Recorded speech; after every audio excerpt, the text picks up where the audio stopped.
Good morning, everybody. My name is Amanda Waters. I am the athletic director at Modern Day High School in Santa Ana, and I am here with my good friend, Ira. Ira Childress, athletic director of Gulliver Prep here in Miami, Florida. It's good to be with everybody again. It's hard to believe we started these national AD calls way back in March, and we're still going with athletic directors across the country, from Florida to Texas to Boston to Los Angeles to New England, upstate New York, everywhere. I mean, it's Ohio, Michigan. It's great to have all of you on. Um, this week, we as always we have a special guest. Our special guest this week is an individual that's done a lot of great things in his career. Um, Played college football at the University of Tennessee, went on to play in the NFL, and is now director of player engagement for an NFL team, and is an outstanding young man. He's done some amazing things. He's going to talk to us about student athlete development, something that's near and dear to my heart, and I know to a lot of yours out there as well. He's the director of player engagement for the Los Angeles Rams. He's in a championship city. No pressure, though.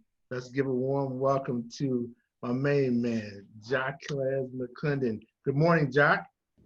What's up, guys? Man, Jacques McClendon, and it's an honor to be on this call. It's crazy as we talk about how we start careers. Man, my career started right under this gentleman, Mr. Ira Childress, at Gulliver Prep as his intern after my rookie season during the lockout in the National Football League. So it's crazy how things come full circle, and you always remember those people that gave you opportunities and looked out for you, man. So great to be on the call, Ira, and look forward to the conversation. Yeah, no problem, man. Now you're a big shot, so I need like a Rams T-shirt or something, my man. Just tell me what you need. I got you. All right. So, Jack, one of the things we want to talk about on the call today is student athlete development. And we'll first start with what you're doing at the pro level, and then we can go a little bit deeper because you've worked at all the levels, so you've seen how it's done. But I know it's very important for what you guys are doing from a professional level. Talk about your job with the Rams and what you're doing with the athletes there. So you know what? I think, Aaron, that we're finding out in 2020, and as things get more modernized, that the old stoic, archaic way of dealing with athletes is completely gone. I think what I love about our leadership is that we see our players as two people, right? You have the person, you have the athlete. And, it used to be that only you dealt with the athlete and all you had to do was worry about optimal performance and making sure on game day you're good to go. No. You got to take care of the person first. And so, one thing that we do is bucket our guys into two different buckets. We have the person who needs holistic development and engagement to make sure that they're able to handle their daily duties. That way they can be the more optimal athlete, right? So it's person before athlete. And that's how we, carry our mantra here, right? And I think the first thing we do here is I'm involved in the scouting process and the draft process. So I'm helping our scouts and doing a lot of character work on the background checks. And, I fly out and do, individual visits with young men. I'm at the combine doing interviews as well. And, you come to find out that, sometimes it's not just, you know who the athlete is. The tape tells you that they can play, but are they a fit for your culture? Because I think that the NFL is 32 different entities ran 32 different ways. And I just happen to be the dynamic place to where, we have a holistic view of how we do everything and how we go about our business. So, from my perspective, my job changes by the season. During the spring, post season, it's definitely more the evaluation piece and working with the scouting department to make sure that we're onboarding the right talent and seeing who's a fit for our organization. We transition to the summer, that becomes more the onboarding, right? This is where most of the development happens at this level, is that summer OTA space. So, whether it's onboarding our rookies to our organization and to what it's like to be in a pro, whether it's, doing some more holistic development for second, third, and fourth year, fifth year veteran players, and then after that, you're probably going to when we have that break. And that's a lot of the times where you'll have some people take classes. You'll have some people take classes obviously in the spring as well, postseason, but that spring, summertime is usually when they're in the education. Then, right now we're in the thick of it. And this probably is my busiest part of the season as, I'm still really hands-on with the athletes, but I do travel with the team and part of the daily process. But really this becomes a heavy on my plate from a heavy lift of being that liaison between every department. I have to have touch points with every department within our organization. I have weekly meetings with media, PR, corporate sponsorship, finance, marketing, everything all across the board, making sure that, I become more of that conduit of information between our football ops department and our business ops department. So it becomes full range for me and getting a complete 360-degree view of how this thing is ran. But, from the development piece, most of that usually happens in that post-draft to summertime. Can you talk about specifically, I hear players saying, man, from the Rams, saying, boy, Jock has been a huge part of my development. And so I know they come to you with problems and concerns. And I'm not asking you to give us anybody in particular or specific, but just overall, what are some of the things you help them? Because we all have student athletes who are going through things, especially with COVID and everything that's going on. How are you handling that? You know what? I think the biggest piece during COVID, right, is that we learned that, and we already knew it before COVID, but mental health is real. And I think that the stigma that you do not need to talk to someone, we have a full-time clinician that works for us. And to be honest with you, since I've gone on, that's probably one of the bigger pieces that we've developed here between her and our chaplain is knowing that there are other outlets to talk to that are safe.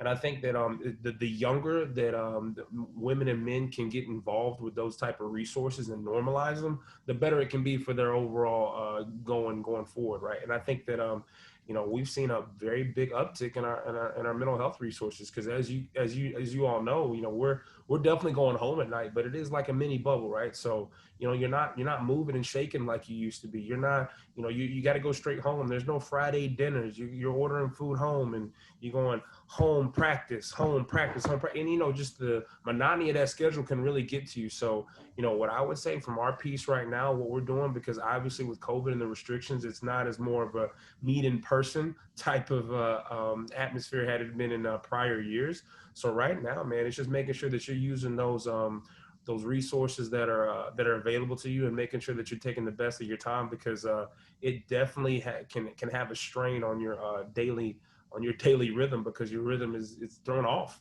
It's not the same. It's not normal. So how are we making sure that guys are taken care of in that respect? And to me, the mental health piece is something that the quicker that we can get women and men involved in that piece, high school to me is probably the most trying times of your life as you are going through an identity crisis. You're trying to figure out who you are. You're talking about college, where I'm going to go. So I think there's just so many life decisions made in that, let's call it that 17 to 20-year-old range that I feel like the more that we can get girls and men, women and men to take care of these resources and use them could really help them. So that's one thing that we've done with our organization is make sure our guys are using those resources. Great. Go ahead, Amanda. Hey, thanks so much for joining us. I appreciate you taking time. I know you guys are busy. Here's my question to you. So on the mental health piece, we have the persona, right, of an athlete. You're supposed to be tough. You're good. Everything's good all the time, right? And I think for me, one of my biggest messages have been, it's okay to not be okay, And so what advice would you give to high school athletes that maybe don't feel comfortable, right, talking about how they feel? Because right now mental health is a big problem and we all know that. Yes, kids want to play for sure, but the fact they can't play or they can't practice or they don't know when they're going to play is really messing with them. So what advice would you give to them in regards to starting that conversation? Is it as simple as their parents saying, are you okay? Or their coaches saying, are you okay? And expanding from there? And as an athlete, it's like we're supposed to all be tough and we're not supposed to show emotion, right? But at this point, we need to be able to talk to people. So how can we as administrators assist in that process of letting kids feel okay to have those conversations? Great question. And I think one of the biggest pieces is to normalize the outlet. And to normalize the outlet, that outlet has to be prevalent and visible in a lot of different respects. So with our clinician, what I started to do is I had her to start I have her come to lunch. I have her introduced at the team meeting at every season as we have turnover every year so people can normalize who she is. She's now integrated with some of the stuff that we're doing in the weight room so people get that FaceTime with her. But at the end of the day, right, like it's easy for me to know that you need that outlet, but it's hard for you to know to trust someone that you don't know. So how do you break that barrier down? You gotta have visual touch points and collision collaboration, as we like to call it, as you're running into those people, and it makes it more normal. But I also think messaging is key as well. And I think the more messaging that you can have in your locker room, the more you can make sure that all your coaches are preaching that, you know, we need to make sure our kids are taken care of in terms of the mental health piece is important, right? Because one thing that, you know, it used to be, hey, I'm only going to see a psychologist because man, I'm just really down. I'm already in depression. Like, what if we could actually get to a place that we didn't have to get to depression to see it? I mean, there's no different than, you know, let's call it, you know, why do you do a protein shake or take creatine or, you know, or do things like that before you lift, right? But it's because you want to be an optimal athlete. You want to do things that, you know, you take a pre-workout so you can go work out great. So how come we can't be at a place where we're actually doing pre-mental health, right? We're normalizing that outlet, and we're normalizing those touch points. So you always know the outlet's there, and it's just like lifting a weight. You can't get better if you're not continually doing it. So I think that it doesn't always have to be the clinician, but I also think one thing that I've seen that we've done here that's really helped is, you know, we'll just sometimes we'll just, you know, post George Floyd, you know, we as a team, we drop football for the day and we talk for an hour and a half via Zoom, coaches, players. You know, I help lead the discussion. And you don't think that was a therapy session right there? The fact that we just said, forget football, forget the tactical, forget what we're here for, and let's talk about how we're doing as each other, how we're doing as brothers, how we're doing as sisters, right? Like let's. And so I think the more that coaches can say, hey, ball's not everything. You know, we're here to compete, we're here to be successful, but that also means you as a human, you as a person. So I think normalizing those outlets, and also, you know, hey, it might be the end of practice and we don't break it down. We just sit for 10 minutes and we just talk, right? You know, the one thing you come to learn in this space is that therapy doesn't mean you have to be sitting having a one-on-one session. And, you know, you brought up a great point about those people that are scared to talk about it. Well, normalizing conversation or normalizing people caring about you will probably help bring that conduit and make it a little bit easier when it really does get to where they need that as well. So I think just providing those platforms and those opportunities like that organically can also help move the needle in terms of that conversation piece as well. Right. That's good stuff, Jack. You want to talk about some of the other programs that you guys provide, and maybe some things that we can do here? I know here we do a career in sports night. You know, so student athletes have an opportunity to look at what they want to do when they go on to the next level. But what are some of the programming that you guys provide in your player engagement department? So, you know, for us, it really starts with a survey every year at the first start of the year. So we want to take inventory and see how we can best serve our guys. And some of the biggest pieces here, just to be completely blunt with you, is that, you know, our guys make so much money so quick. You know, and at the end of the day, right, you know, rookie minimum is $615,000 nowadays. And Wow. you got guys that come from nothing, like myself. Mother made $25,000 a year, and now you know you have a 7-year NFL career, and you don't have any. You're the first person in your family to make money. So how do you understand cash flow? How do you understand compound interest? And like, these are subjects that you're not really getting, you know, unless you're a finance major in college. So, you know, some of our guys don't even know how to balance checkbooks, right? So I think at the end of the day, it's just really, really banging home that financial piece. And this is continued over time. You know, we started a new program this year because what we found out is that there was a big hole in serving our players. So our guys that went on injured reserve that are no longer in meetings, no longer working out, they're off on their own, but they're still part of the team, right? They're just sitting in the abyss. And so, you know, it's one thing I really wanted to do this year is double down with those guys. And so we've created a season-long touch point.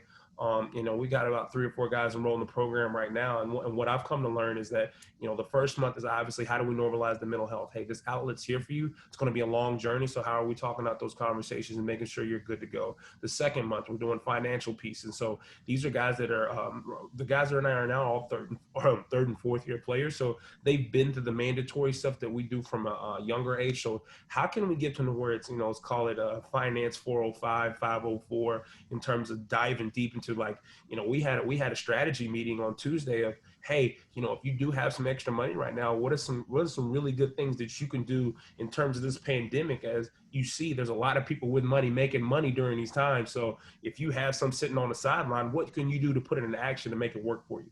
And so we dove deep. That we had about an hour and a half conversation.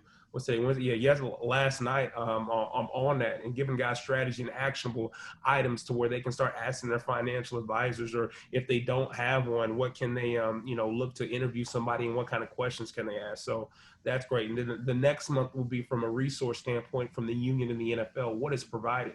And obviously, with COVID, when we signed our CBA before the season, a lot of things changed that were just in place as of 5 months ago, as we all have been dealing with budget cuts and things like that. There's some benefits that they had that were activated that actually have been put back and not able to be used at this moment. So just keep making sure everybody's up to date on that. But holistically, one of the cool things we provide here is that that I've kind of piloted this year is kind of, let's call it a leadership study.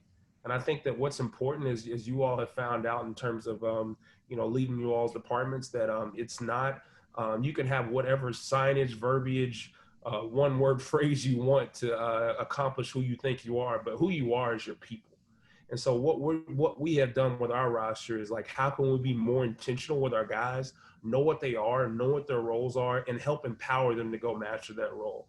So that's probably been one of the coolest pieces for me this year that we're offering, is just, a little bit more of that identity piece of who you are within our organization, and how that really, provides leaps and bounds as you go about your daily activity, daily rhythm, to make sure that, hey, not only do we, like you said, we value the person, but now this is a little bit more tactically, how do we see you in our environment and our culture, and why? What's your secret sauce that really makes you a part of this thing and a key component? Because everybody's not an A captain, right? Everybody's not an alpha male, but that doesn't mean you don't lead in some other way. So I think just being more intentional with how we view our guys and letting them know. I mean, there's no secret. Like, at the end of the day, we're only as good as our players allow us to be. They're the ones playing the games. They're the ones out there busting their butt during the all season, making sure they're in shape. So I know that's one thing that I love about my leadership is, like, hey, if it makes sense for the players, it makes sense for us. So it makes my job easy because they truly care about our guys. All right, a couple more questions. Go ahead, Amanda. Sure. No, I love that.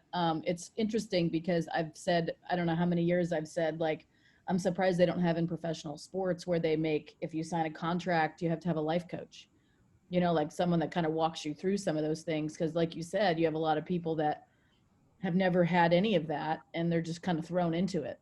It's like, hey, you're going to sign this contract. You have to have a life coach for the next 6 months or something. So that's something that I've always thought about.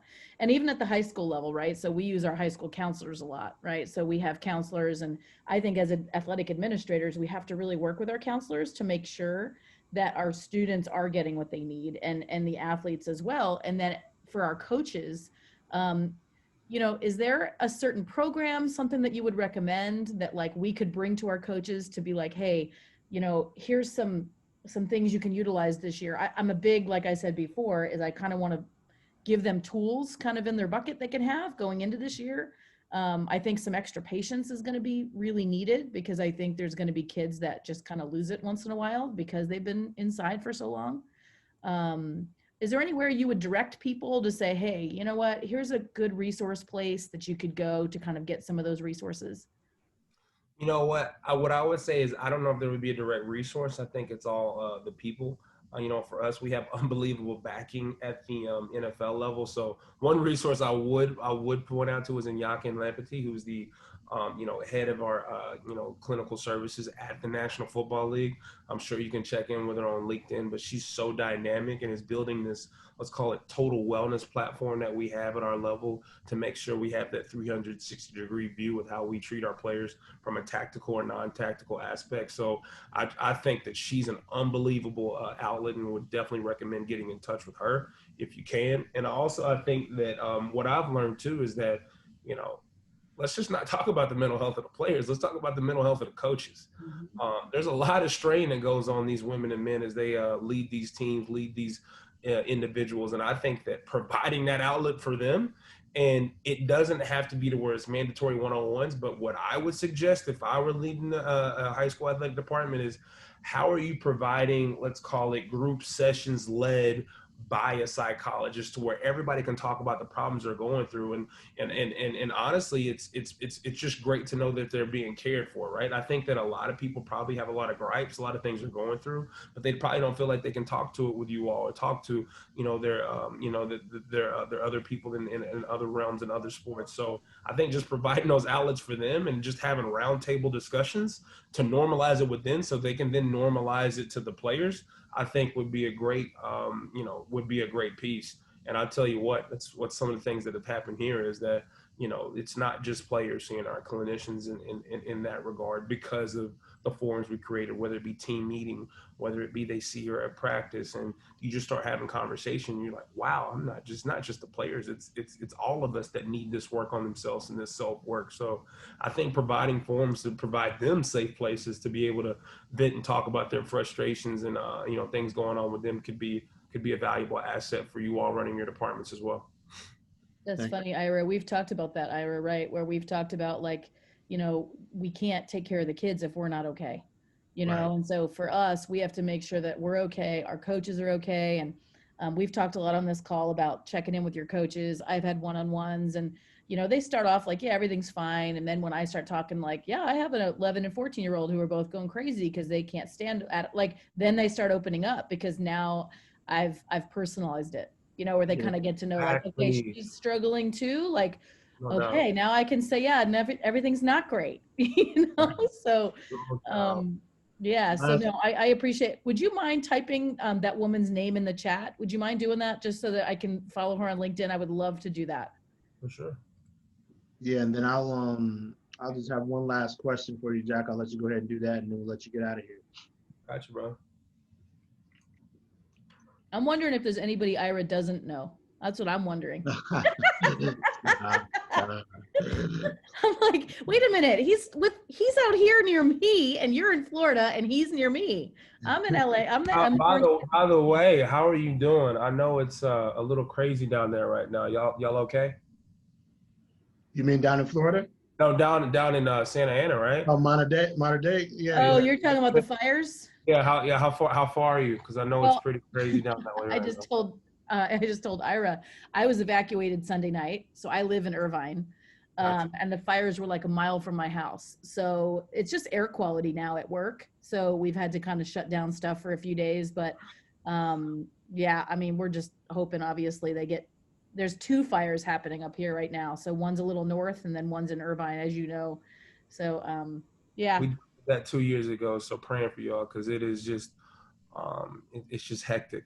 It's just hectic. Well, and I got in last night, so I got the text at like 11:45 p.m. So I was like, I'm out. I just grabbed all my stuff and went home. But no, I appreciate you asking, and I appreciate you sharing your knowledge and what you know with everybody, because again, we say it all the time, but we're stronger together. Like, we have to be strong in the jobs we have, but we're stronger together. So I appreciate you. It's about the collective. One last question. You build such great relationships with your players there, and all of us are trying to build relationships with our student athletes and coaches. Would you give any advice that you would give to ADs on here about the key to really unlocking those relationships, and how you're able to get the best out of them and get them to open up to you as well? One, be authentic and organic. I think that one thing that, me as a former athlete, when people try to connect with me, you can always smell the bull crap. So I think being authentic and organic is the number one approach. But also, I think you got to be very agile, because one thing it is not a one size fits all approach. And this takes time to learn your athletes, and that there are different ways to connect with different ones, as they all have different personalities and different characters. So I think this is, especially as an athletic director, I would lean on my coaches and, maybe doing a character assessment of each player, just so if that's something that you are trying to do, that they can learn. And it's also good practice for the coaches that I do at the end of the season, right? Is I tell them what every player is, and make sure that I give them that background of who they are, what they do, and some ways to connect with them. Because I think at the end of the day, right, the players are your most important ambassadors within your organization. It doesn't go without them. So I would also carry these conversations from a place of care, from a place of let's not talk about ball. Let's not talk about sports. How are things at home? What are your goals? What are your careers? What who are you dating? Like how is that going? I think that what happens is that all these athletes are treated as, especially at my level, it's a little different in high school, but Gulliver Prep in modern day, I'm sure it's not that much far off. They're treated as superstars, right? Like, and everybody wants to talk to them about ball, and nobody wants. It goes back to where I started the conversation, right? Everybody wants to know the athlete, nobody wants to know the person. So my biggest advice is to get to know the person, because the athlete is taking care of what they're taking care of on the field. The person is just somebody who's wanting to be cared for, talked to, and have that relationship for them. So that's where I start from just that aspect, and it's really just that simple, is get to know the person, and once you know the person, the athlete will trust you. So just treat them as people. Hey, Jock, man, I'm so proud of you, brother, man. You came a long way, and we're all gonna be rooting for the Rams. Now, we had a coach on here from the Dodgers, and they just won the World Series, so you got good karma now. Now that you're on this call. I don't know if I call it karma or pressure. Whole lot of pressure, brother. Whole lot of pressure. Pressure. Bring it home. I actually texted. I sent him a tweet last night after the win, and he responded this morning, which was so. George funny. Lombard, yeah, George. Yeah. So that was good. Yeah, he's gonna be a head manager here real soon. Well, Jock, man, I appreciate it, everything, man, and we'll be rooting for you and the Rams, and I'm gonna send you my T-shirt size. I got you. Whatever you need. Hey, I'm right in Santa Ana. You could just like hand deliver. Yeah, no doubt. Yeah, I resend both. We'll get y'all. All right, thanks, Jock. Appreciate it. All right, we'll see y'all. Thank you so much. He was great. Unbelievable, man. Yeah, he was great. Yeah, good stuff. Yeah. No, it's so funny. I wanted to say that, like, the shout out to George, because I know he was on here. Very cool. He got back to me on Twitter. So we're happy for the Dodgers. And as I'm a Yankee fan, and it pains me to say, had to say congratulations to them. Yeah, I'm a Cubs fan, and it hurt me too. But yeah, no, it's all good though. So let's roll right into the agenda, man. Okay, so first we're going to talk about fall seasons are ending. For some of you, we haven't started yet, so we're kind of in the planning phase. We're supposed to start in December. How's it going? How is it going everywhere with the fall? Yeah, it's and I'll start here, and then we can go around the globe. It's tough, to be honest. I mean, which we knew it was going to be. And every step of the way, it's twists and turns, and I would say the biggest thing that I would advise everyone to do is get your communication ready for different things that come up, different things that happen. If you have to stop, you have to pivot. If you have to change the venue, if you have to cancel games, if you have to move things around, that communication is so important. I spent a lot of time, this fall just working on different communications. So now I got a whole drive of communications for various things and things that you don't even necessarily always think about. Like, we do allow some fans. So we had a bleachers obviously on the other side for visiting teams, but I said, okay, we're only allowing this many fans, but and then when our maintenance staff went out there and said, okay, you got the number right, but with social distancing, we need to add more stands. So I had to go on and do that. But I was just thinking of, in terms of, regular, but then it's like, oh, okay, now we did everything with social distancing. So just, there's so much communication. There's so many things you got to think through, and it's got to be fast, and everything's in real time, so, and there's no playbook for it. So it's not like, oh yeah, I've done this before. Hey, yeah, I've seen that before. Most of the stuff you haven't seen before. So my advice would be communication, making sure we're on that. Yeah, I mean, I don't know how everybody else is doing, but we haven't started yet. But I can tell you, even, off-season stuff and all of that, it's, like I said before, it's constant reminding, constant reminding of the protocols, constant reminding of what we're doing and why we're doing it. So I don't know if anybody else wants to share with what they're doing. Yeah, how fall's going. Let's go around. What about Bobby? Let's check in with Bobby Moran, see how New Jersey's happening. You guys Yeah. are Hear you there. Hey, how's it Hey. going? How you guys doing? You got me in the middle of a mouthful of lunch. I'm sorry. No worries. How's it How's going? it? Good to see y'all. Things in Jersey are going okay. COVID cases are starting to rise. And so, but you know, I'm in Union County, and Union County is still planning on doing county tournaments and stuff like that. And then we're rolling into state tournaments. So fall sports are on. Yeah, it's just taking it day by day. Now, how is it going? Have you had like cases, positive cases, and then you're quarantining? But I mean, I think the reality of the world, and I said it earlier, Bobby, is like, we're all going to have cases. It's going to happen, but it's how Right. we deal with them. Right. So how do you guys feel like that's worked?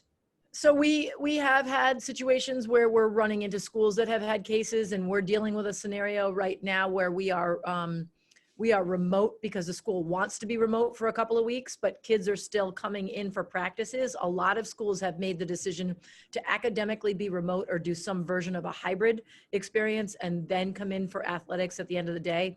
Seems to be working okay, but again, you know, we're at a time where it's getting colder and people are moving indoors for stuff, or they're less, you know, they're taking off their mask more often. And so cases are starting to rise. So I'll be eager to see what the next week brings.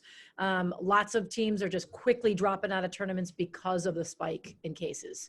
So For sure. knock on wood right here. That's all. I Yeah, can say. sure. No, Yeah. yeah. Appreciate you sharing. And then what about Bill Raycraft, Malden Catholic in Massachusetts? William? Here we go. How is it going where you are? Pretty good. I mean, we've been running now since September 18th. We have limited sports, no football. We pushed our football to February, which, if you know, Massachusetts, that's going to be interesting. Sure. That weather. But Do you have a so far, dome you can play in? No. So We you're just had going to a shovel the webinar- field off. Shovel the webinar field on off? How to clear a field. So we'll be doing that. I've done that before, Bill. It's no fun. Trust me. I have too. I'm from Maine. Remember, don't forget. I haven't always been in Miami. Go ahead. But no, it's been going well. We've got a lot of modifications to our sports and soccer in particular, and I was worried how that was going to look, but the kids are playing, and so far, knock on wood, things are going well. So we'll wrap that up in another 2 weeks, I believe. No state tournaments this year, and then we'll get ready for winter. And you know, I think everybody's a little nervous how that's going to look going indoors. Yeah, for sure. For sure. No, I appreciate that. I appreciate you sharing that. Let's head to San Diego. Anthony Thomas, how's it going down there? AT. I just rolled out of bed from the celebration last night, so I had to go pick up my car at the establishment that I left at. Pick up my car. Got it. Okay. Well, hey, you got to practice safe, things. So Good for you. Hey, congratulations, first of all, from a Yankee fan. It kills me, but I'm happy for you. Thank you very much. Very excited. We are, just like you, Amanda. We've actually been excited to have our kids back on campus working out. We've been able to do that now. We try to be as conservative as possible with it, and so far so good. We've been working on a blended model. My campus where I'm at, we're 6 through 12 campus. We're a K through 12 school on 2 campuses, but 6 through 12 at my campus, about 880 students. And so we come to school every other day, the high school. So this week they've been on campus Monday, Wednesday, Friday. The middle school comes on Tuesday, Thursday this week, and then it flips. But we now started after school workouts. So we've been doing that, and our football team's been out there, and we've been able to have them back. And what I've said, which has been really great, is because of our blended model and giving our students an opportunity to just stay at home and take classes from home, we were having about 250 of our high school students show up on campus. Then when we started our after school athletic workouts and things, we've raised that up to 450 kids that come on campus. So sports matter. And it is a way of getting our kids involved. And, you know, and my feeling is look, if it's safe enough for us to work out, it's safe enough to come to school. We believe in that, but, you know, parents and families have to make their own decision. But we're anxiously waiting those guidelines from the state. That's going to hopefully give us an indication that we can do more with our kids so that we could start in December. So right now we're just trying to deal that and, you know, deal with this 75-degree weather that we got. Yeah, it's like 95 up here. Just it's like ridiculous. No, I appreciate that. I do think we're going to hear something soon. I know they're talking about a tiered colored system here. You know, if you're red, then you can play with no fans. If you're orange, then you can play with fans. So we're just kind of waiting to hear that, which will be interesting. All right, Shane. We miss you down here, by the way, Amanda. What'd you say? So we miss you down here, by the way. Oh, you're sweet. No, I appreciate that. Yeah, I love San Diego. I still keep my 619 number, so so that's not changing. I'm keeping my number. I appreciate that, Anthony. All right, Shane from Cranbrook, the one that always reminds me of the 8 Mile movie. Yeah, Take it over, Shane. Cranbrook, the lacrosse capital of the world. How's it going That's where you're right. at? That's right. Our and I always had some fun at the state finals there. So I'm we sure. did. I'm sure. We did. I I never want to hear beat about them. that warm weather. It is. Right. I stood in 41 degrees last night at a soccer regional, and it was not much fun because Ooh. it started to snow. Oh, wow. So I was. Oh my just, gosh. that was not a good time. The Michigan playoffs are all full go right now. We are actually starting week 1 of football playoffs. It's interesting with spectators. They range from everybody having 2 per participant to a percentage of your allotment. This week, our opponent that we face in week 1 is allowing 700 spectators. So it's kind of all over the place. What we're finding out is that the COVID cases are rising, but they're not rising in athletics. It really has nothing to do with athletics. It's what they're doing afterwards and those kind of things. So as I said last time, we're testing every Monday, and knock on wood, we've tested for 6 weeks and haven't had a case 1 yet. So we feel very fortunate about that. I think what it's doing, what we found, is it's holding our kids accountable. Mm-hmm. To know that they're going to get tested on Monday after school, so as well as our parents. So we're kind of going to an interesting thing as hockey begins next week. Michigan's pretty big in hockey. We have noticed an uptick in hockey club cases. So we're really concerned about them coming into the high school and what does that bring. Interesting. So it's really, we're really very, very nervous about that across the state. Sure. So we are going to kind of a college model with us as the week of Thanksgiving through the second week of January, we are going to go online just because we know our families travel, we know they gather. Right. And before they can come back after the first of the year, they're all going to get tested again. So it's, we're very concerned, as in Michigan as a whole, is very concerned about what the holidays will bring. Yeah, I think that's quite the same everywhere. I think everybody's going to feel that same thing. Yeah. Like, what's it going to look like? Yeah. So we've been Right. given a go for winter to go full go. Trying to figure out how that will work in wrestling and basketball and those sports with masks, but we'll get through it, and we're carrying on. So Great. I appreciate you sharing. I appreciate, as always. That's great. Anybody else, Amanda? Or Yeah. Speaking of hockey, my home state Mainers, Michael from Portland, Maine. How we doing in the amazing state of Maine, Michael? Good, Amanda. How are you? I'm good. Getting a little snow, sleet today. Believe it or not. You know what? I miss the lobster, but I don't miss the weather. I'm not gonna lie at all. Double header for girls soccer, so that's gonna be interesting. Oh, There. wow. But we'll be all right. Yeah, no, we started mid-September with all sports except for football and volleyball, who are called fall activities. So volleyball had to be outdoors on grass or sand, and football had to be 7v7. So we've had about 4 or 5 contests for those sports. So that's been going pretty well. We end fall sports on the 14th of November. The problem is sunsets for next week start to be at 4 p.m. So in any areas without lights, it's going to be tough when we get out of school at 3:30. So it makes it very interesting, which we've never run into before because we've never done this before. So fall, we were very regional. So we had one county who's south of us who couldn't have sports at all until they went into a green zone. And then they just started last week. So they have 4 weeks of sports, and we've already been going since mid-September. So it's a little weird. Wow. And we can't cross county borders to play them, even if we wanted to. We're not allowed. So we have to play. So we're unfortunately playing all the same teams in our geographic area and not going outside, which after a while gets a little old. But it's been good. And now the winter is going to be the big battle. They just announced we're not starting November 16th because the CDC, Department of Ed, and our association need to figure out the sport guidelines that are going to work. The big challenge in Maine is a lot of the indoor facilities are either community-based or college-owned, and they're all closed. So don't know where we're going for indoor track, ice hockey.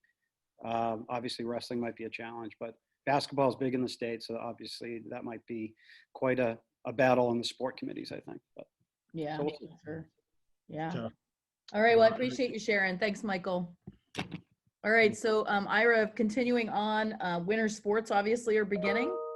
For us, we start in December. So, right now we're just kind of, making sure protocols are in place, but also touching on just a little bit at the end is scheduling, right? So winter sports are starting, but what if we all of a sudden get to winter sports season and half of the teams we're supposed to play can't play? Yeah. Like in California, we have schedules from Riverside and LA County, which are both locked down right now. So analyzing that is interesting.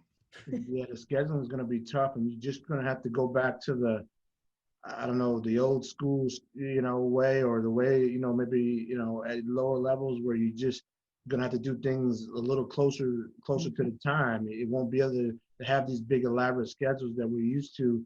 And we talk about that with our coaches too, is like, you got to be flexible because the big game that you want to play may not be there. You may have to play some teams that you wouldn't ordinarily play. I mean, we've had to do that in football, and and sometimes that's tough because if you're beating a team, and you're trying to put in your second and third string and the score gets out of hand. Well, it's like, well, we wouldn't ordinarily be playing this team, but we had to play them because of COVID. So it's stuff you're gonna have to really just work with, because the biggest thing for us is we want to get our student athletes games. That's it. You know what I mean? These kids need film. They need to be able to compete, and so that's so important. So you just got to be careful, that you're not too picky in winter, because it may just be whatever's available. And maybe, I think it's going to be networking, right? I mean, you that got too. You got to get everybody on a call and like, hey, who wants to play what? Our volleyball game on this gig just got canceled. Who has an open date? You know what I mean? And like, just get everybody in the same Zoom call. Even if you're across wherever, like we're talking about doing that right now in the southern section, is just, everybody just get on a call and who needs what, and you're going to have to just play who you can play if it comes down to it. And then a lot of times people don't want to play you, and hopefully really? I've never had that happen. Yeah, it's a crazy thing. It's like, no, we don't want to play you guys. It's like, no, man, we're just trying to get games. We're not trying to do anything or embarrass anybody or anything like that. We're just trying to get games in. That's all. Yeah. So that's the goal.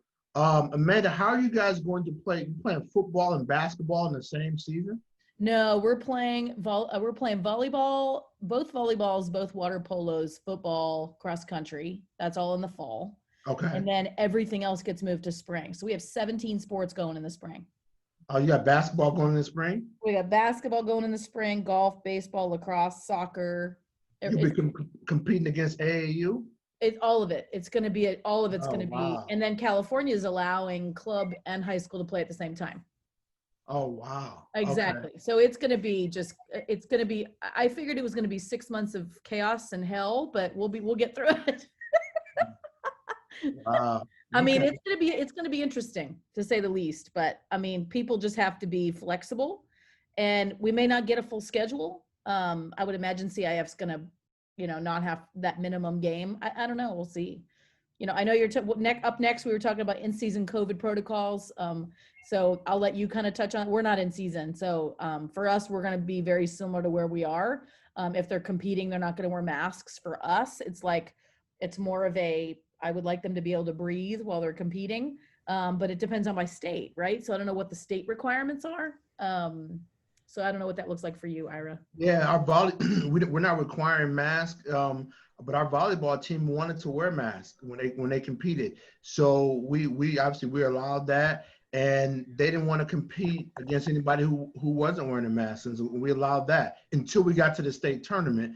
And then when we get to the state tournament, obviously whoever's there, you got to play, and if they don't wear a mask, and I mean we weren't going to forfeit a state tournament game to because of that, but that was their choice.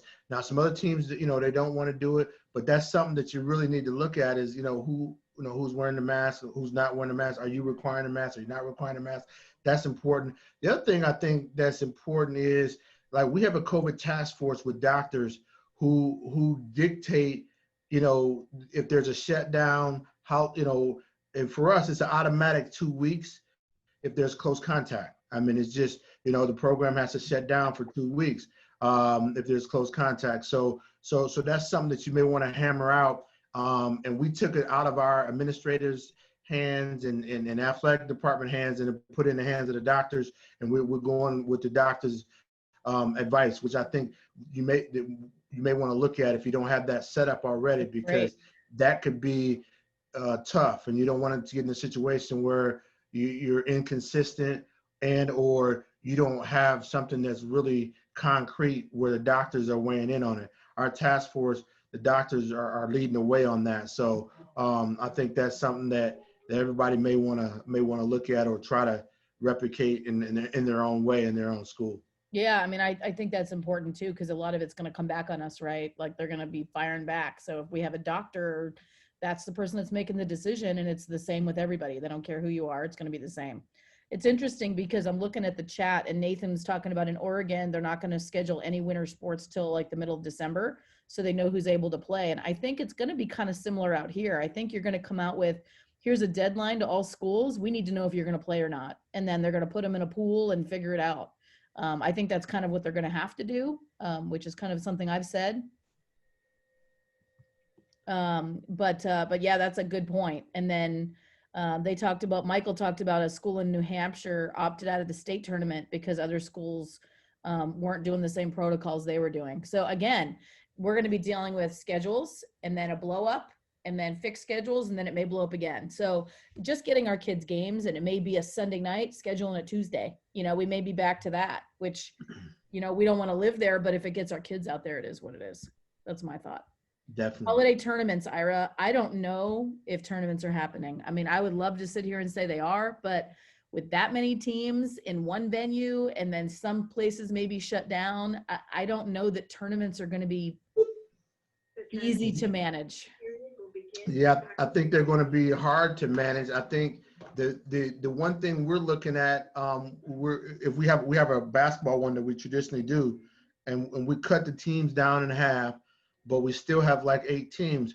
And when it was before, it was like 16. But we're doing everybody's not in the same time bracket, and 2 in, 2 out, 2 in, 2 out. So, and there's room in between. So it won't be a situation where it's a big tournament, everybody come together. It's a situation where Modern Day and Gulliver Prep are playing at 1 o'clock.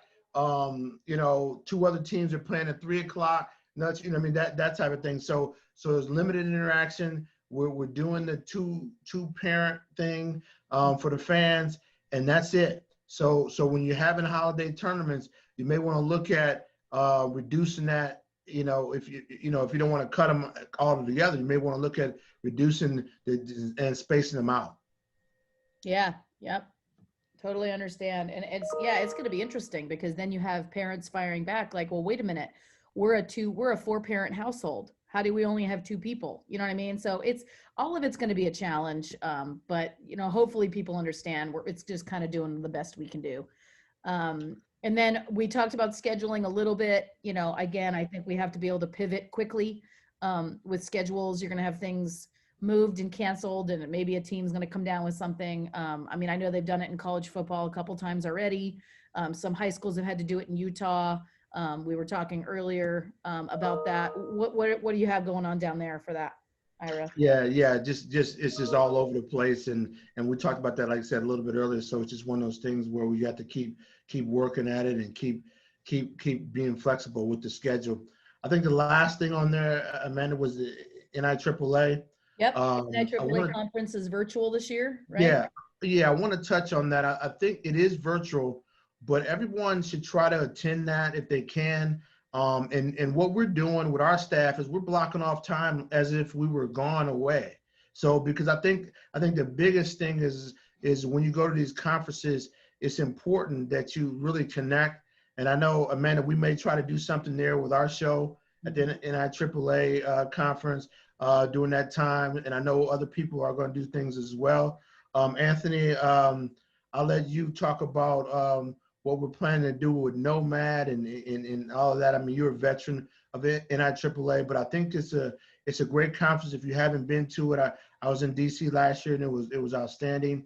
But I would suggest, even though it's virtual, block off time as if you weren't there, because if you don't, you won't get anything out of it. Yeah, go ahead, Anthony. I know I'm planning on going for sure. So, and I thought Ira was buying the drinks. Isn't that what we said? Right. But virtual, it's okay. I just wish I could have met everybody. Like, I was excited about that, but hopefully next year. So go ahead, Anthony. Yeah, Nomad, National Organization for Minority Athletic Directors, will be doing a meet and greet during the conference. Several of our board members are on panels and doing a workshop. I'm doing a workshop during that time. So it's just going to be a great opportunity to continue the work that we have been doing virtually. We have a really great webinar tomorrow, if you don't mind me plugging it. Go ahead. Tomorrow's webinar is on talking about race with your student athletes and coaches. We have a great panel of guests coming on to lead that discussion and giving us strategies on that. So that's tomorrow, West Coast time, 9:30, East Coast 12:30. So you're welcome to send me. Can you put the link in the chat, Anthony? I will be happy to do that. I'll put the Zoom link in the chat, and you all can join us if you'd like. It's been a great conversation, something that we felt really strongly we needed to do with the times that we are living in. So I'll be happy to put that in the chat now. Thanks. Thanks, Love Anthony. it. Great. Amanda, talk about the NIAAA. Is this your first conference that you'll be attending? Yeah, I'm a CAA, so I've done all their classes and I've been part of it for quite a long time. But yeah, I being a department of one and where I was before, getting away for that long was tough. But I'm already in on this one. So yeah, I'm just excited to be part of it. I think that it's important that we all, again, just get better and learn as much as we can. And I'm excited to meet everybody when it actually comes in person. I'm excited for all of those things for sure. Yeah, and the professional development opportunities that's provided by the NIAAA are just unbelievable. I met so many people there over the years. Last year I met the great Bobby Moran, who's doing great things out there on the East Coast. But we were just going to a session, just happened to bump into each other, and then stayed in touch and become good friends. But it's just one of those things where so many people that sitting in our seat are going through things that we're going through, and it's how you get better, and we're all trying to get better every single day. None of us feel like we have all the answers. We'll continue to learn and continue to grow. So Amanda, maybe we'll do our show in conjunction with that. I would love to. Yeah, I would love to. Yeah, as long as you're buying the drinks, I said. Even the virtual ones? I know, right? Virtual ones. Yeah, I'm kidding. There you go. Yeah, that's pretty much it for the agenda. But I just have to say, like, a couple people reached out. Yes, I did get evacuated on Sunday, but I'm fine. Everything's good. My kids are good. Got back in late last night. So, you know, we're just grinding away here and ready to start, ready to see kids actually play games. Haven't seen anybody play yet. So we'll see how that goes. But yeah, join the webinar tomorrow. The Nomad one is, I can't wait to get on there too, and join you guys. And yeah, I mean, Yeah, we're waiting on you to jump on there as I'm well. ready. I'm ready. And then I'm already proposing in 2021 modern day at Gulliver Prep opening game on ESPN. Hey, you need to come to us. You can come out here. You can come to, okay, do your Ira, deal. you don't want We that go to smoke. you and you come to us. Hey, they got a bigger team, but I think we got more speed, Anthony. Hey, it's got to be the 2-year deal where you come to us too, and then we're in. What's better, Florida or California? What football's better? Right? Oh, I don't know. We're It's pretty close, good. I'm not right? gonna lie. All right. Hey, listen, we thank everybody again for joining us. We really appreciate you. And we look forward to working with you in the future. And we'll talk soon. All right. So great to see everybody and take care. Take care.